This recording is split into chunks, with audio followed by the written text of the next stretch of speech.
Sir सामने sir हाथ नीचे कर दो एक सेकंड सर रेडी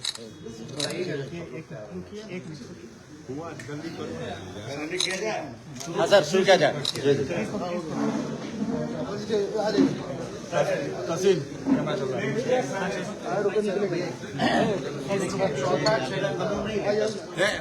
कार्यकर्ता दर्शन से संवाद कार्यक्रम का चल रहा है और इस चौथे चरण में कोसी के इलाके सीमांचल के इलाके जो पुणे प्रमंडल में जितने भी जिले हैं उन सब का दौरा हो रहा है और इसी के सिलसिले में आज पूर्णिया जिला जितने हमारे पार्टी के वर्कर हैं इस जिले में, चाहे वो पंचायत स्तर के हों या ब्लॉक लेवल के हों या जिला लेवल के हों या बूथ लेवल के हों, सभी लोगों से जो है संवाद लोग करें। मूल मकसद यही है कि पार्टी का विस्तार और संगठन कैसे मजबूत हो, विचारधारा को जन जन तक कैसे पार्टी के हम लोग लोगों तक पहुंचाने का काम करें और लोकल जो इश्यूज हैं, क्योंकि अलग अलग विधानसभा अलग अलग ब्लॉक के अलग अलग समस्याएं होती हैं, तो उससे जो है अवगत कैसे कार्यकर्ता हम लोगों को कराने का काम करते हैं और इसी के फीडबैक के अनुसार जो है हम लोग जो है काम कर रहे हैं। तो जो भी फीडबैक मिलता है, क्या कमी बेसी है, उसको देखते हुए ही हम सब लोग जो है काम कर रहे हैं संगठन की मजबूती के। साथ ही साथ उन्हीं के फीडबैक से पता चलता है जो समस्याएं हैं। आप देखिएगा जो पूर्णिया का इलाका हो,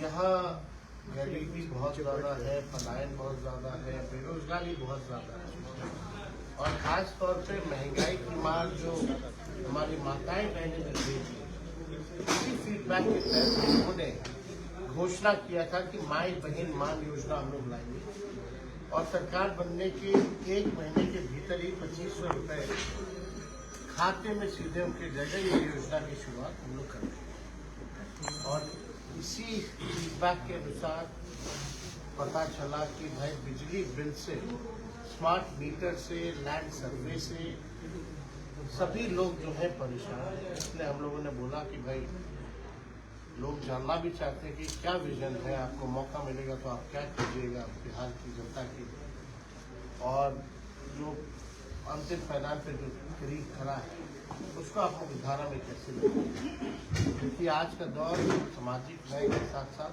आर्थिक न्याय का भी दौर है और लोग परेशान हैं बढ़ती महंगाई से। इनकम ज़्यादा नहीं है लेकिन खर्च ज़्यादा है, तो इसको देखते हुए ही हम लोगों ने तय किया था बिजली जो है हम लोग 200 यूनिट फ्री में बिजली पूरे बिहार के लोगों को हम लोग दिलवाने का काम।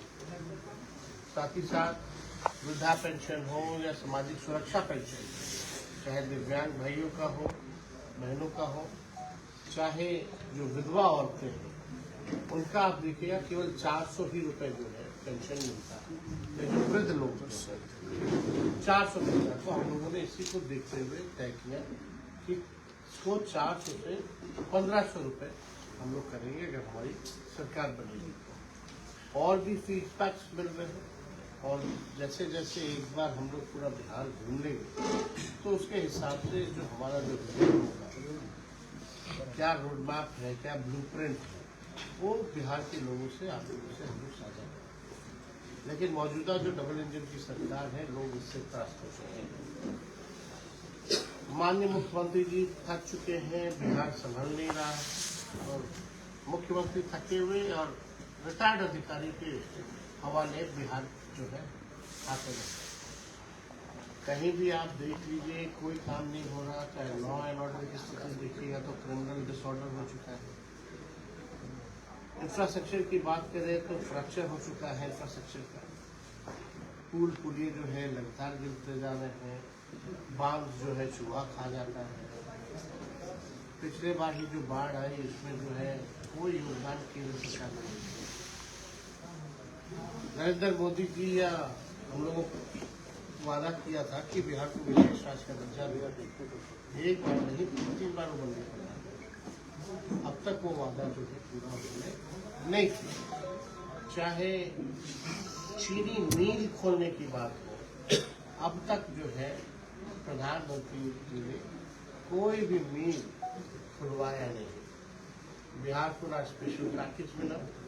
साफ तौर पे कई सरकारी योजनाओं में कटौती भारत सरकार ने करने का काम किया।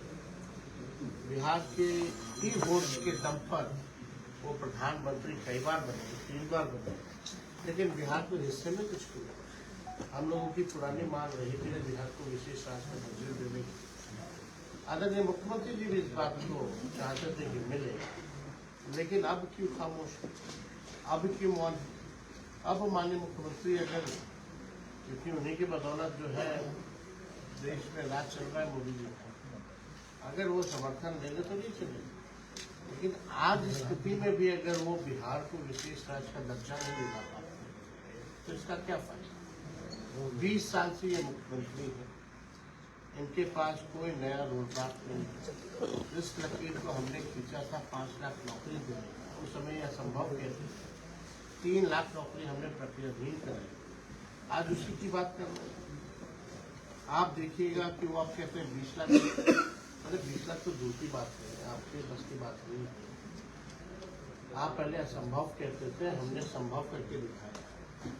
आज 1 साल लगभग दूसरी सरकार को, एनडीए की सरकार को होने जा रहा है। दिसंबर जनवरी में सरकार हमारी जो है गिरी थी, उससे अब तक कितने पेपर लीक हो?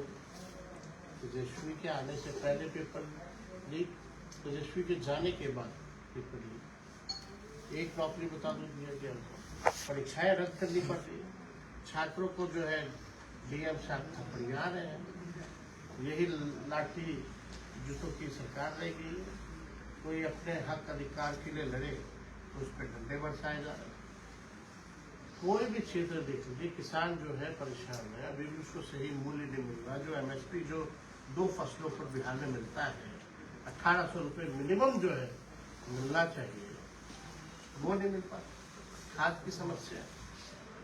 तो लोग जो है, चाहे युवा हो, बुजुर्ग हो, महिला हो,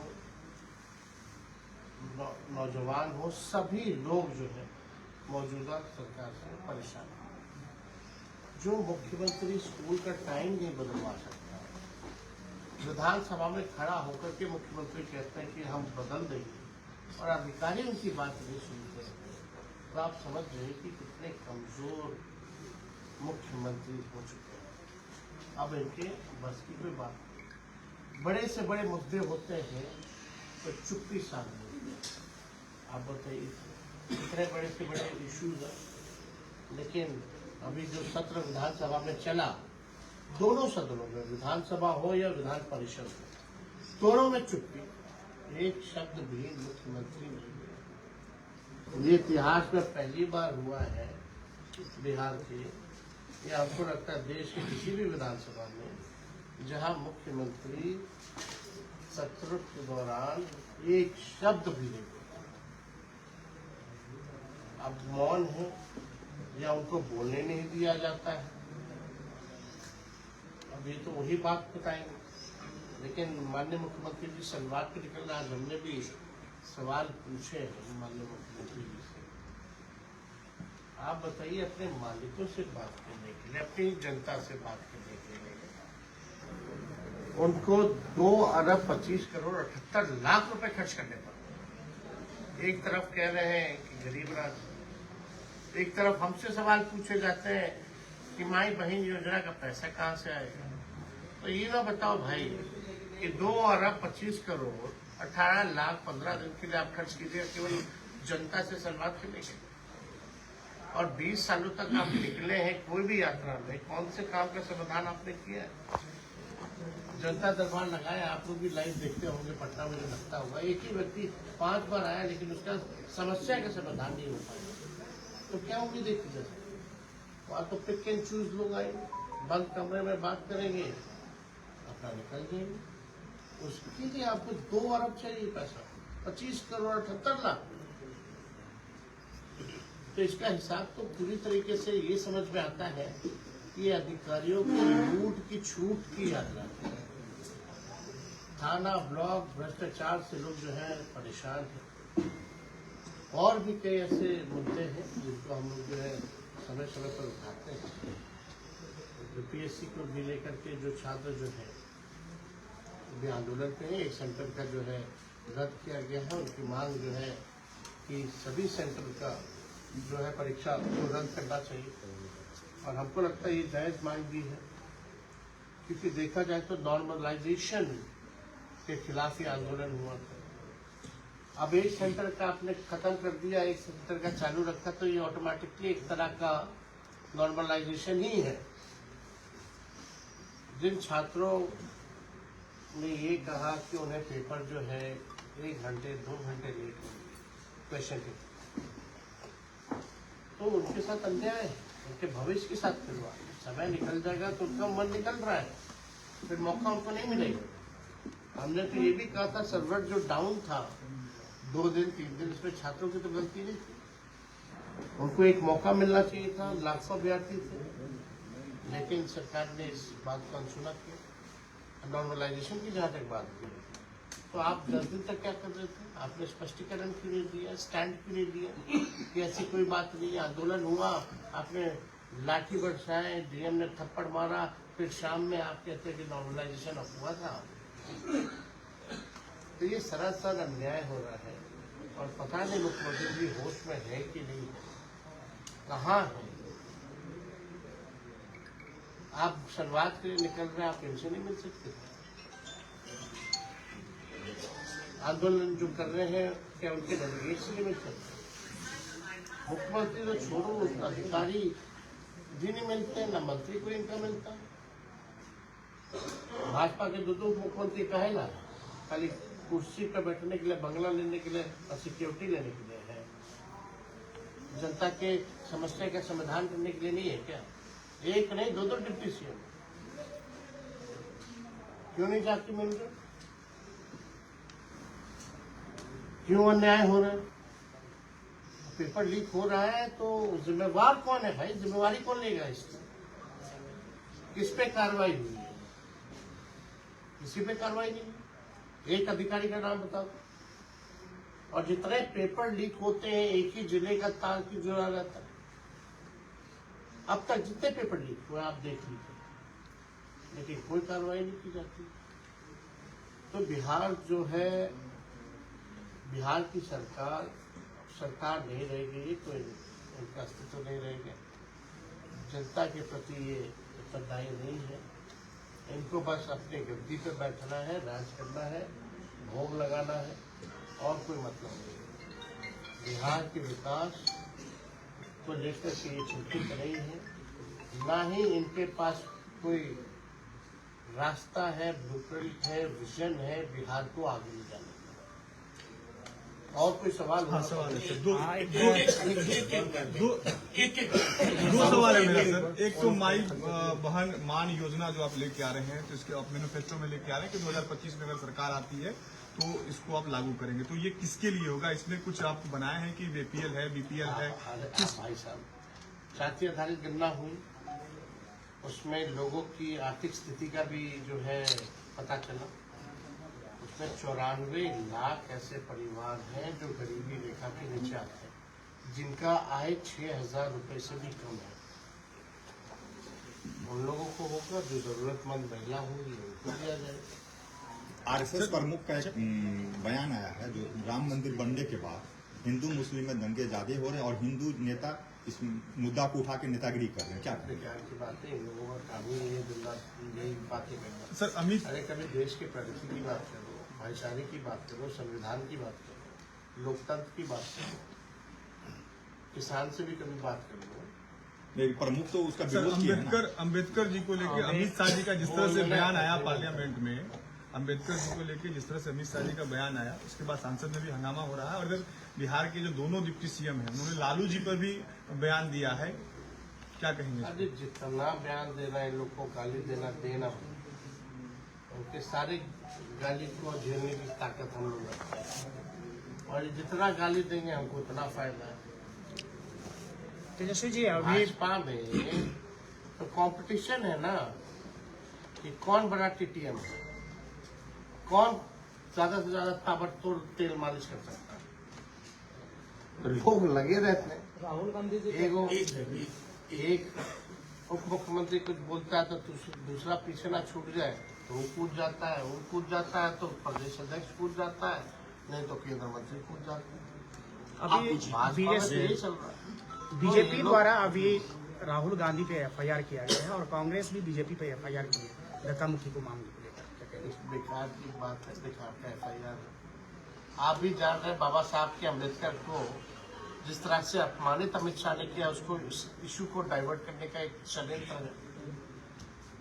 अब देश की जनता बेवकूफ तो है नहीं कि जो ये पिक्चर दिखाएंगे वही पिक्चर देश की जनता देखेगी। हम लोग अंधे तो है नहीं, हम लोग सब लोग जानते हैं कि बीजेपी के लोगों की मानसिकता बाबा साहब अम्बेडकर के प्रति क्या है। हमने शुरू से ही कहा है, इस देश के लोग जो है बाबा साहब अम्बेडकर का अपमान सहेंगे नहीं। और जो भाषा के क्या बाद में बोले क्या पहले बोले वो छोड़ो, वो तो जो लिखा हुआ था वो बोल रहे थे। जो अपने मन से उन्होंने 17 सेकंड में जो बोला वो सच्चाई निकल आई। ये सवाल है कि सीमांचल में लगातार तमाम राजनीतिक दल आते हैं, खासतौर पर जब कोई चुनावी मिशन करना होता है और सीमांचल को सेंटर पॉइंट वो लोग मान के चलते हैं। राजद के पास सीमांचल के लिए क्या प्लान है, किस योजना की बात करते हैं? देखिए, एक तो ऑलरेडी ये योजना जो है जो हमने बताई ये तो सभी लोगों को लाभ देगी। अगर हमने नौकरी दिया तो सीमांचल के लोगों को भी नौकरी मिला। देखिए, यहाँ बड़ा इलाका जो है आप एग्रो बेस्ड इंडस्ट्री भी लगा सकते हैं। साथ ही साथ हम लोग जो मतलब पहले भी हम लोगों के एजेंडे में था कि सीमांचल हो या कोसी हो, दोनों जगह जो है सीमांचल डेवलपमेंट अथॉरिटी का हम लोग गठन करें और कोसी में कोसी डेवलपमेंट अथॉरिटी का गठन करें, क्योंकि ये दोनों जो जगह हैं कोसी का और सीमांचल का, यहाँ बहुत गरीबी है, सबसे ज़्यादा पलायन है। ऐसा कोई परिवार तो उनके लिए हम लोगों के पास ब्लूप्रिंट है। हम लोग खास तौर पे महंगाई से अगर डायरेक्ट जो है उनको बेनिफिट अगर 2500 का होगा तो उनको लाभ होगा। अगर उनके घर में बुजुर्ग हैं तो आप समझिए कि उनको वृद्धा पेंशन अगर मिलता है तो 400 से सीधे 1500 यानी 1100 होगा। और बिजली अगर 200 यूनिट अगर फ्री में रुपए तो आपको इस दौर में मदद करेगा। लेकिन यहाँ के लोग पलायन ना करें, बाढ़ की अलग समस्या है, ये इंटरनेशनल हो गया ना प्रधानमंत्री जी, क्या इसमें उपाय लगाए? 20 साल से बिहार के मुख्यमंत्री क्या किया, यानी they don't have anything. Sir एक सीमांचल में है सर, सीमांचल में है सर, पप्पू जी को साथ लाएंगे बिहार और कोई सवाल होगा तो पूछा सर। लालू जी ने कहा था कि जो इंडिया गठबंधन है उसका नेतृत्व ममता बनर्जी के हाथों में देना चाहिए, आप क्या कहें? पत्रकार भाई ने सवाल पूछा, दिया जाना चाहिए नहीं दिया जाना चाहिए, तो लालू जी ने कहा देने में क्या है। लेकिन ये बात तो सब लोग मिलकर के ही ना डिसाइड करेंगे कि कौन नेतृत्व करेगा। अब नेतृत्व करने की बात का है, कन्वीनर कौन बनेगा, चेयरमैन कौन बनेगा, तो ये बातें जब तक ऑफिशियल तौर पे एजेंडे में हम लोगों के पास नहीं आता है, जब तक बैठक नहीं होती है और कोई हम या लालू जी फिर निर्णय लेंगे। निर्णय लेने वाले तो जितने अलायंस पार्टनर के सभी दल के लोग हैं उनको निर्णय लेना है, उसमें हम लोग भी पार्ट हैं। जब ये बात आएगी तो सुझाव दिया जाएगा। बिहार में जो चुनाव होगी तो इसके जो पप्पू यादव का है कांग्रेस बड़ी भाई की भूमिका में वो क्या करना? अरे भाई कौन क्या कहता है इससे हमको क्या लेना है? अच्छा, अमित शाह जी बोल रहे हैं अपने काम को करना है। क्या अमित शाह सही में पागल हो गए हैं? अमित शाह जी बोल रहे हैं कि अभी एनडीए में चेहरा कोई फिक्स नहीं है। किसी मंच पर से उन्होंने कहा था कि जब बात हुई थी गठबंधन के लिए तो कोई चेहरा फिक्स नहीं है, नीतीश जी को चेहरा मानने से अभी इंडिया आज तक के एजेंडे में उन्होंने ये कहा, तो उनका अपना गठबंधन है, वो उनको देखना है क्या करना नहीं करना। Thank you sir, thank you.